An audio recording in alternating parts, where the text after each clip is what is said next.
What's up, you guys? Sean Ross at Fightful.com here with the one, the only Rhino. We spelling that with an I or a Y right now? An I.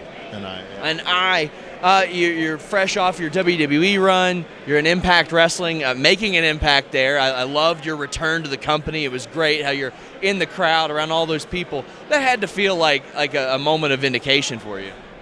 Yeah, it was fun. Whenever you go into a new company, you always want to make an impact, and that's what I did. And the fans really enjoyed that I'm back with Impact, and it's been great. You made a bold move. I remember seeing your interview with Chris Van Vliet in front of the marina. Great spot. Chris is a great dude. And you were like, listen, creativity is important to me right now, and that's what I want to do. How are you feeling about that so far? Oh, it's always good when you have a sense of your creativity can flow into the ring and in what you do and stuff like that. And whatever you're in, when it comes to the entertainment business. And, obviously the more creative control you have over your own abilities, it's a great feeling. So, what led you to Impact? I mean, obviously you're familiar with Scott D'Amore and Don Callis, a long history with those guys. But what made you say Impact's the right fit?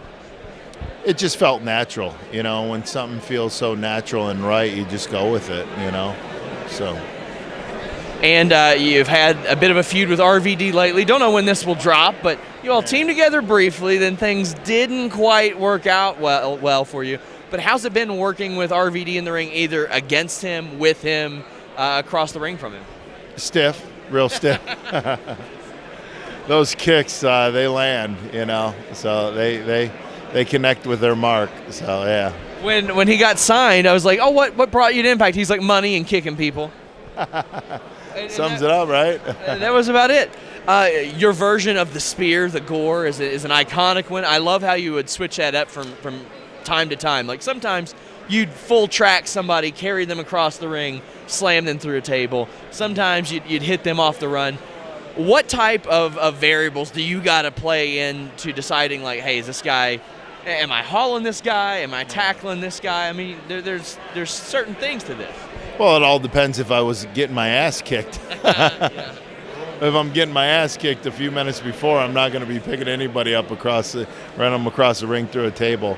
It all depends on the match and stuff like that. So, who have you seen that you look at and they do a Gore or a spear and you're like, yeah, that's the one? I don't know where you guys hired this cat, but there's only one person that does the Gore, and that's me. I know what you mean. I'm just busting your chops. Goldberg, Edge, Roman Reigns, a lot of people. I always tell people, if I hit someone with a Gore and they kick out, it was a spear. Nobody's ever kicked out of the Gore. So you're back, you're taking your own bookings and stuff. Do you have people asking you to do the Piledriver off the second top rope through the table? You doing that spot much these days? No, they actually, the reason why I'm not looking at the camera, because they have a light right above it, and it's just piercing my eyes.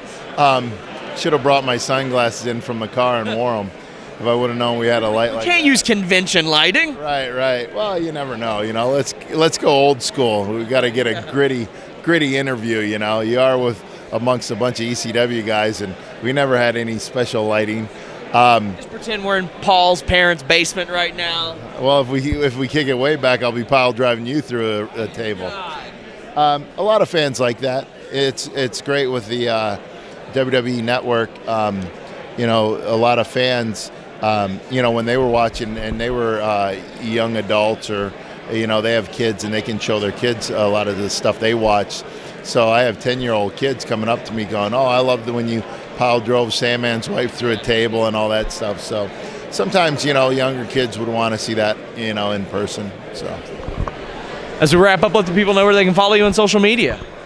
Not really big in social media, but I kind of have a Twitter account that I'm really never on. I tried to DM you to set up this interview, and you didn't get back to me, so I went through the access people. Yeah. You know what? I never got it.